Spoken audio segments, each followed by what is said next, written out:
Rombongan pesepeda yang tengah melintasi di jembatan Suramadu, Jawa Timur menjadi korban tabrak lari mobil pickup. Tragis, salah satu pesepeda luka parah di kepala dan meninggal di lokasi kejadian.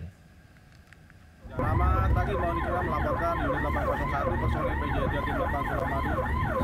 Korban seorang pesepeda meninggal secara tragis usai jadi korban tabrak lari sopir pickup yang melintas di atas jembatan Suramadu, Bangkalan, Jawa Timur. Momen detik-detik insiden tragis terjadi di kilometer 3 Jembatan Suramadu, Kabupaten Bangkalan. Korbannya tergabung dengan rombongan sejumlah pesepeda masuk ke jalur roda 4 dari arah Bangkalan menuju Surabaya. Korban terlihat melaju dengan sepedanya di bagian paling akhir bersama dua orang pesepeda lainnya. Dari arah belakang, tiba-tiba melaju kencang sebuah mobil pick-up warna putih yang diduga hilang kendali oleng masuk ke jalur lambat hingga akhirnya menabrak korban. Seketika korban terpental lalu tersungkur. Korban alami luka parah di kepala, tewas di lokasi. Sepeda korban pun ringsek. Sementara pengemudi pick-up langsung tancap gas tanpa memperdulikan korban. Petugas patroli Jalan Raya Jawa Timur 8 Suramadu segera mengevakuasi korban dan olah TKP. Jasad korban TA 50 tahun warga Kamal Bangkalan dibawa ke ruang jenazah RSUD Syarifah Amba Mirato Embu Bangkalan yang selanjutnya diserahkan ke pihak keluarga.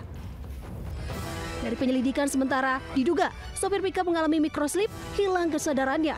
Kini Satlantas Polres Bangkalan tengah mencari identitas pengemudi tabrak lari dan kendaraan yang terlibat insiden kecelakaan. Dari Bangkalan, Jawa Timur, Taufik Syarawi melaporkan. Pemirsa, diduga akibat kebocoran gas 5 rumah di kawasan Majasar, Jakarta Timur terbakar tadi malam. Naas, seorang wanita penghuni rumah yang terbaring sakit di kamarnya tak bisa menyelamatkan diri dan meninggal dunia. Ini kenapa sih?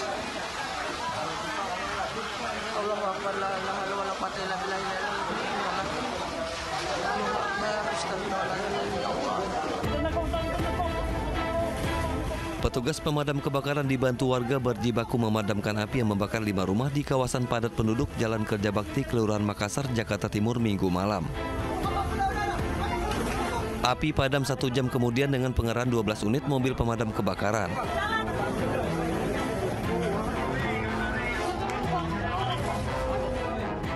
Akibat kebakaran, 1 orang wanita penghuni rumah bernama Dewi 50 tahun meninggal dunia. Korban tidak bisa menyelamatkan diri karena dalam keadaan sakit saat api melalap rumahnya.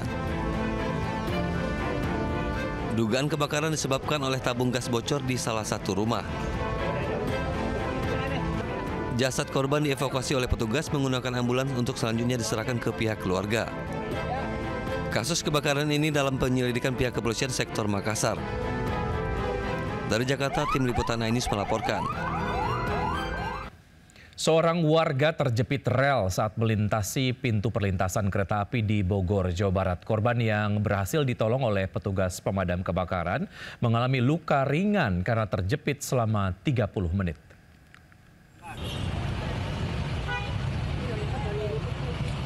Sejumlah petugas pemadam kebakaran berupaya menyelamatkan seorang pria yang terjepit di rel pintu perlintasan kereta api di Bogor, Jawa Barat, Minggu malam. Dengan menggunakan peralatan penyelamatan, petugas mengeluarkan kaki korban yang terjepit selama setengah jam. Akhirnya korban berhasil diselamatkan. Korban mengalami luka ringan. Korban mengaku akibat kondisi lokasi yang gelap membuatnya tidak melihat lubang saat melintasi rel bersama keluarganya. Petugas mengimbau kepada warga agar lebih berhati-hati saat berjalan di malam hari, apalagi di lokasi minim penerangan. Dari Bogor, Jawa Barat, Andi Firmansyah, iNews melaporkan. Jatanras Polrestabes Makassar meringkus 4 mahasiswa dari 2 kampus ternama di kota Makassar akibat terlibat aksi premanisme. Masing-masing pelaku yang ditangkap ternyata tidak hanya terlibat dalam satu kasus tindak pidana.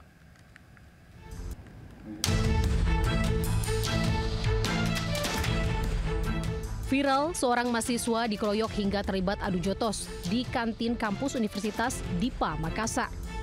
Pengeroyokan dipicu persoalan sepele, yakni tempat duduk di kantin kampus yang ditempati korban dipersoalkan hingga diklaim oleh para pelaku. Tim Jatanras Polrestabes Makassar yang menerima laporan meringkus 4 pelaku di rumahnya di salah satu asrama mahasiswa di Kota Makassar, Sulawesi Selatan. Masing-masing pelaku yang ditangkap tidak hanya terlibat dalam satu kasus tindak pidana, namun turut terlibat dalam aksi penyerangan di salah satu kampus swasta di Kota Makassar yang menyebabkan satu mahasiswa alami luka tebas di kepala akibat diserang oleh kawanan pelaku. Rektor Universitas Dipa Makassar menyayangkan akan kejadian ini. Tindakan tegas akan diberikan kepada mahasiswa usai proses sidang kode etik. Akibatnya, sanksi skorsing hingga pemecatan bahkan pidana penjara kini menanti para pelaku. Sejumlah mahasiswa yang diamankan kini ditahan di Polrestabes Makassar guna proses hukum lebih lanjut. Di Makassar, Sulawesi Selatan, Syahrul Adiaksa melaporkan.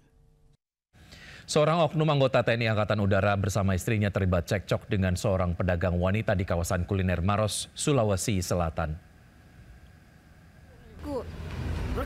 Kenapa sih Pak? Kenapa? Nah. Beredar di media sosial oknum prajurit berseragam TNI Prada ANP cekcok dengan seorang pedagang wanita. Keributan diduga dipicu masalah pekerjaan. Oknum tersebut tampak emosional dan diduga melakukan tindak kekerasan. Peristiwa yang terjadi pada Selasa 8 Juli 2025 ini telah dilaporkan ke Denpom dan Polres Maros. Pihak TNI menegaskan akan menindak tegas anggotanya dan menghimbau prajurit untuk menjunjung tinggi etika saat berinteraksi dengan masyarakat sipil. Kini oknum TNI AU Prada ANP telah diamankan dan dalam proses penanganan lebih lanjut. Prada ANP juga diketahui terlibat kasus disiplin karena pernah meninggalkan tugas tanpa izin. Dari Kabupaten Maros, Sulawesi Selatan, Wahyu Ruslan, iNews melaporkan. Kita beralih ke informasi lainnya, pemirsa. Sebanyak 212 produsen beras terindikasi melakukan praktik pengoplosan beras premium dan medium hingga merugikan negara ratusan triliun rupiah. Bareskrim Polri kini tengah menginvestigasi 4 konglomerasi beras diduga terlibat kecurangan tersebut.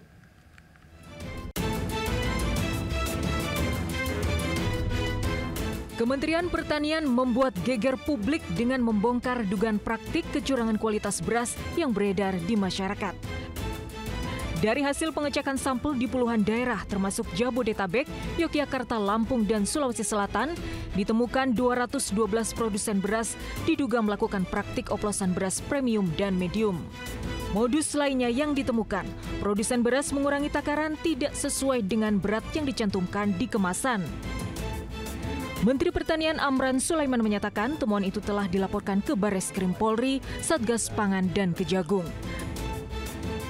Atas laporan itu, Bareskrim Polri kini menyelidiki 4 produsen beras diduga terlibat kecurangan tersebut. Di antaranya Wilmar Group, Food Station Cipinang Jaya, Belitang Panen Raya, dan Sentosa Utama Lestari atau bagian dari Java Group. Dari praktek kecurangan oplos beras tersebut, kerugian negara diperkirakan mencapai 99 triliun rupiah per tahun. Kami sudah terima laporan tanggal 10 2 hari yang lalu itu telah mulai pemeriksaan. Kami berharap ini ditindak tegas.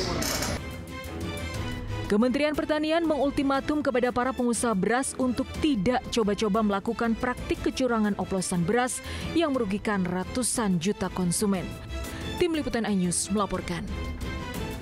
Ya, pemirsa, tak hanya tertipu beras oplosan, masyarakat juga harus menghadapi kenaikan harga beras dalam sebulan terakhir. Di beberapa lokasi stok beras Bulog yang biasa jadi andalan masyarakat mulai menipis dan sulit didapat.